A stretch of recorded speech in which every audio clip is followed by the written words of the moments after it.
Hello again, I'm Blunty. Happy iPad Day, everybody. Well, everybody in the US who could actually get their hands on one today, because despite Apple initially saying when they announced the product that it would be available worldwide on the same day, they changed their tune. Maybe they had supply problems, maybe they got more interested in it than even they expected, maybe they were overambitious. I don't know. Whatever the reason is, it means that guys like me in Australia have to wait till the end of the month to get our chance to put our hands on an Apple iPad. And even then, I'm a little frustrated because I had a whole bunch of money put aside to buy, the top-of-the-line iPad, the biggest storage and all that sort of stuff, and I had to spend that money on something else because I had some surprise expenses come up, and now I'm all frustrated because it's iPad launch day. Not only has it not launched in Australia yet, but I spent the money I have, so I've got no chance of getting my hands on one, and I'm sort of, I'm not quite at the stage where I've got tears of bitter disappointment streaming down my cheeks, forming a puddle of get over it at my feet.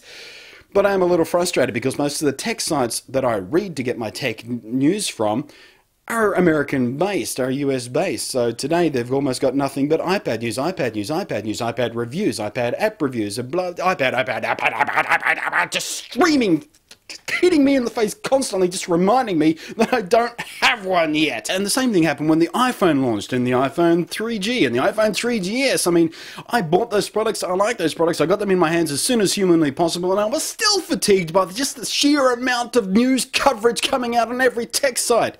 It's ridiculous. And it's going to go on for a few days like this, or at least a week, and we won't get the real shakedown on what people actually think about the iPad until they've had it for at least a couple of weeks. A month from now, when the Americans have had it for a month and the Australians are just getting it. We're going to get sort of real people and real use case scenarios out of it, because people will have gotten over that initial shock, the initial shiny new gadget shock, and will start using it like they're going to continue to use it. It'll start becoming a part of their lives, a part of their tech, a part of their habits, a part of their routines. And I want to get to that point, but I'm going to be a month behind everyone else, at least a month behind everyone else on that, and it's just... And I am aware that I'm coming across much like a petulant, spoilt child at the moment, bitching and whining about how I don't have one, but it's triply frustrating because I wanted to do a review of this thing. I wanted to give my opinion out there on it. I mean, you guys like my tech reviews, that's why I do the tech reviews, and it would be absolutely pointless for me to publish a review on the iPad a month after everyone else has already got their reviews out there. It's killing me, and Apple never send out review units to people like me. They only send them out to, half a dozen of the biggest tech journalists in the friggin' world. And, I've got no chance of getting a review unit from Apple, and I can't go out and buy my own one off the shelf, and it drives me insane. It would be absolutely pointless for me to publish a review by the time I get one, because you'd all be sick of hearing reviews at that point. I almost already am. I'm just flooded for it. Every time you turn around, iPad on all these tech journalist sites, it's just getting overwhelming.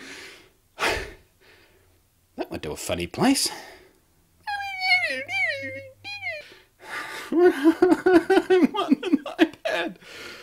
Actually, I'm not really all that, I'm not, in tears about this. I'm just frustrated for many different reasons. The delay, the money, the fact that I can't, I can't review it, and yeah. Well, anyway, those of you out there who do have your iPads, leave a comment saying posted from an iPad. I mean, you could, pretend to do that from Firefox on a Windows 95 machine. For all I know, I don't. Does Firefox even run on Windows 95? I don't care. If you're running Windows 95, you should probably kill yourself at this point anyway.